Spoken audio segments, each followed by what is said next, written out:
A Indonésia é um dos destinos mais fascinantes do mundo. São paisagens de tirar o fôlego, com praias muito incríveis, templos antigos, florestas tropicais e vulcões muito grandiosos. O país tem mais de 17 mil ilhas, sim, 17 mil ilhas, e é lar de uma cultura muito rica e diversa, com séculos de história e misturas de diversas religiões e tradições. Com tudo isso, a Indonésia deve ser um lugar incrível para se visitar e tudo deve ser muito perfeito, não é mesmo? Pois é, só parece mesmo. Todo país tem os seus defeitos e problemas, e com a Indonésia não seria diferente. Apesar de todo esse encanto que o país tem, a Indonésia também é conhecida por colocar os viajantes à prova em várias situações. E eu não estou falando aqui só de aprender a lidar com os macacos espertos que roubam seu celular. Sim, em alguns lugares do país, tem macacos que roubam seus óculos e negociam por comida. Mas isso é só a ponta do iceberg. Desde a dificuldade do idioma até questões de estrutura, os golpes mais comuns em turistas e até mesmo riscos naturais, visitar a Indonésia pode ser um desafio muito grande para você. E nesse vídeo você vai conhecer os problemas da Indonésia que você vai enfrentar ao visitar o país. Meu nome é Simon e esse daqui é o Rota Asiática. Problema número 1. Transporte confuso e milhares de ilhas. A Indonésia está localizada no Sudeste Asiático, bem no coração do Pacífico. É o maior arquipélago do mundo, com ilhas que vão desde as famosas Bali, Java, até pequenos pedaços de terra que sequer aparecem no mapa.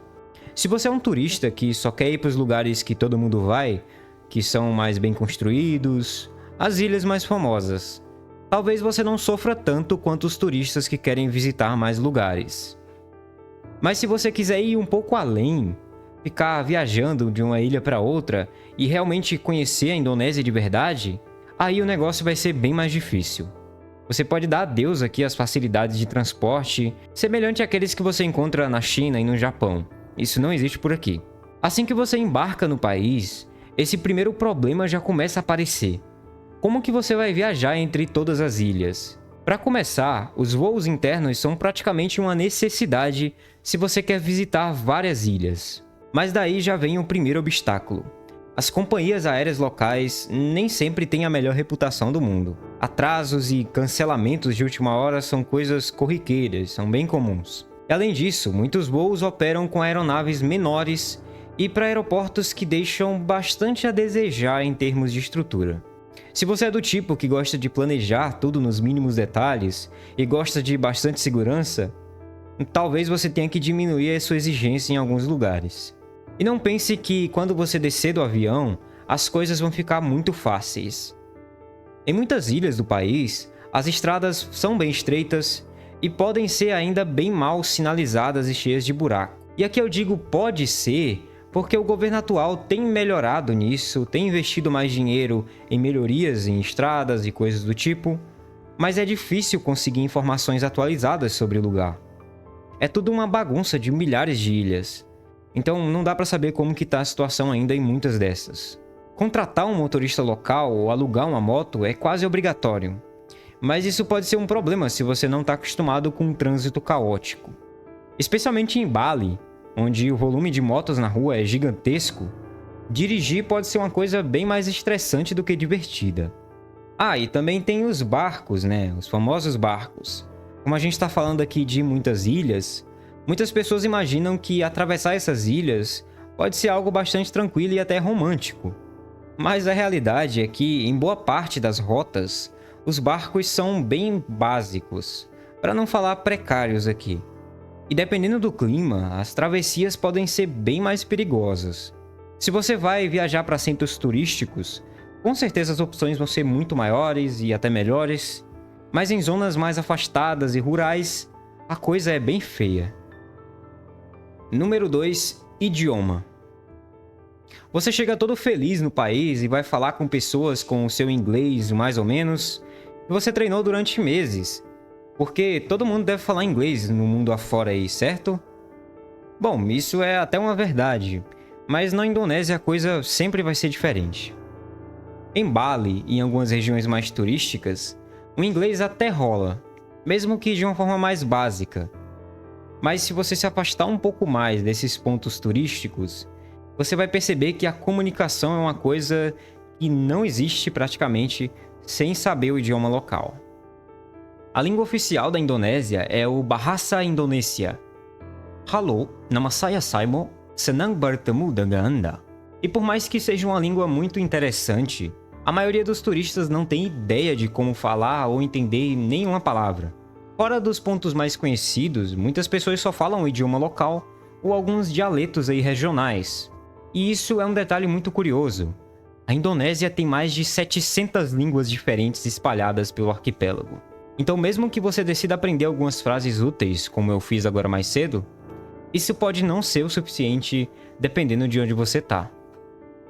Número 3. Segurança, comida de rua e água. A Indonésia é um país incrível, mas quando o assunto é saúde e segurança, você precisa redobrar sua atenção. Começando pela comida e pela água, a culinária da Indonésia é muito interessante. Você tem muitas especiarias e coisas que provavelmente você nunca provou antes. Mas aqui tem um porém. Nem tudo que parece gostoso é seguro para o seu estômago. Uma intoxicação alimentar é um risco bastante real, especialmente se você é uma pessoa mais aventureira e decide experimentar comida de rua. Não que isso seja proibido, mas se você sair comendo tudo que você vê na rua, não importa o país onde você esteja, isso não vai acabar bem. Agora, sobre a água, essa daqui merece um alerta especial. A água da torneira na Indonésia não é potável na maior parte do país. E beber ou até mesmo escovar os dentes com ela pode te levar direto para uma farmácia local ou até mesmo para um hospital, se você não tiver muita sorte. O ideal é você sempre optar por água engarrafada. E com atenção, tá? Não compra água em qualquer lugar. Isso daqui pode evitar uma baita dor de barriga ou até mesmo algumas doenças mais perigosas. Outro ponto importante, já que eu falei de doenças aqui, são as doenças tropicais. A Indonésia tem um clima quente e úmido e é perfeito para a proliferação de mosquitos que transmitem algumas coisas bem problemáticas. Então, se você estiver visitando áreas menos urbanizadas ou fazendo trilhas, é indispensável você usar repelente e roupas que cubram a sua pele. E se você for passar muito tempo no país, vale a pena você checar também as vacinas que são recomendadas antes de viajar. Existe ainda um lado ainda mais perigoso aqui dessa viagem, que são os esportes e atividades de aventura. Eu sei que muita gente visita a Indonésia para surfar, para mergulhar, fazer trilha em vulcão ou até mesmo andar de moto. Sim, tudo isso é muito legal, isso existe no país, mas também tem os seus riscos. Especialmente em lugares como Bali, onde o trânsito é uma bagunça gigantesca. Então, se você não tem experiência com motos, pense um pouco antes de alugar uma. E se você chegar a alugar, compre capacete, use todas as proteções possíveis, mesmo que os locais não pareçam se preocupar muito com isso. Número 4. Problemas climáticos. Isso daqui é um ponto que muita gente não pensa sobre quando vai visitar um país ali na região da Ásia. E sinceramente eu não vejo muita gente falando sobre isso em vídeos e vlogs, onde eles só contam o quão incrível e barato é o país. E sim, isso é verdade, esses países são muito interessantes e baratos. Porém, existe sim esse risco. Tanto na Indonésia, quanto na Tailândia, ou até mesmo no Japão, existem riscos climáticos que esses países correm o tempo inteiro. A Indonésia não é só um arquipélago cheio de ilhas paradisíacas. É também uma das regiões mais geologicamente ativas do mundo. Eu já vou te explicar o que é isso. O país fica dentro do chamado Anel de Fogo do Pacífico, que é uma zona cheia de vulcões e que está sujeita a terremotos muito frequentes. Vamos começar pelos vulcões. A Indonésia tem mais de 120 vulcões ativos, o que já dá uma ideia de quão perigoso podem ser esses territórios. Vulcões como o Monte Bromo, o Monte Rinjani e o famoso Monte Agung são atrações muito interessantes para quem gosta de aventura e paisagens diferentes. Mas quando um desses gigantes resolve acordar, a coisa muda de figura. Erupções vulcânicas podem cancelar voos, isolar regiões inteiras e, claro, representar um risco real para os moradores e para os turistas que estão ali. E não é só isso, tá? A Indonésia está numa região de encontros entre placas tectônicas. Tá, mas o que isso significa, Simon? Eu não sei nada sobre isso. Aulinha básica de geografia. As placas tectônicas são grandes blocos de terra, digamos assim. Imagina que elas são como peças de um quebra-cabeça de terra e não estão paradas, elas sempre estão se movimentando. Mesmo que seja um movimento bem lento, bem devagar. E quando duas dessas placas se encontram, o negócio fica bem feio. Às vezes elas batem uma na outra, outras vezes uma desliza por baixo da outra, mas sempre o resultado vai ser um choque. Uma energia muito grande que causa terremotos, erupções vulcânicas e, em alguns casos, até mesmo tsunamis. Por estar numa área onde as placas tectônicas se encontram, a Indonésia também sofre com terremotos frequentes. Esses eventos podem variar desde tremores bem leves, que muita gente nem percebe, até grandes abalos que causam uma destruição muito grande. Em algumas situações, esses terremotos vêm acompanhados de um perigo muito maior: os tsunamis. Como o país é composto por ilhas, o perigo disso aqui é muito maior, especialmente nas regiões costeiras. Para os turistas que estão passando pelo país, esses fenômenos podem trazer alguns imprevistos: trilhas fechadas, aeroportos interditados, hotéis evacuados. Tudo isso pode acontecer sem aviso prévio, do nada. Então, o que você pode fazer para não correr tantos riscos? Primeiro, fique sempre informado. Acompanhe as notícias locais, esteja atento a alertas oficiais sobre atividade sísmica ou vulcânica. Até o seu próprio celular já tem um monte de alarmes contra isso, e muitos aplicativos de viagem têm notificações específicas para esse tipo de emergência. Segundo, escolha bem onde você vai se hospedar, principalmente em regiões mais próximas da costa. Se estiver perto do mar, procure acomodações que já têm planos de evacuação e acesso a áreas mais elevadas.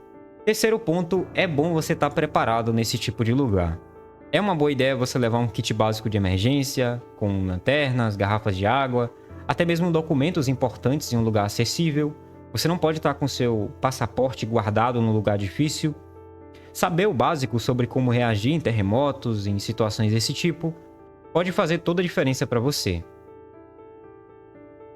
E por mais que existe sim esse risco em diversos países da Ásia, é importante você lembrar que milhões de pessoas visitam o país todos os anos e têm experiências muito boas. Sim, existe sim o risco, mas se você tiver um pouco de atenção e planejamento, você consegue lidar com esses problemas. E não é como se coisas gigantescas acontecessem o tempo todo. Mas de qualquer forma, fica esperto sobre isso e pesquisa bastante antes de ir. Bom, esse foi o vídeo de hoje. Eu espero que vocês tenham gostado desse formato de vídeo. Eu estou tentando falar um pouco mais sobre países menos conhecidos na Ásia, que é um pedido de muitos de vocês, inclusive. A Indonésia é um país muito interessante, eu gosto bastante do país, e eu tenho certeza que você gostaria de conhecer também, mesmo com essas dificuldades todas. Obrigado por assistir até aqui. Se inscreve no canal porque a gente está muito próximo dos 50 mil inscritos, e isso é um marco muito grande para o canal. Comenta aí embaixo o que você achou sobre a Indonésia, e a gente se vê no próximo vídeo. Até mais!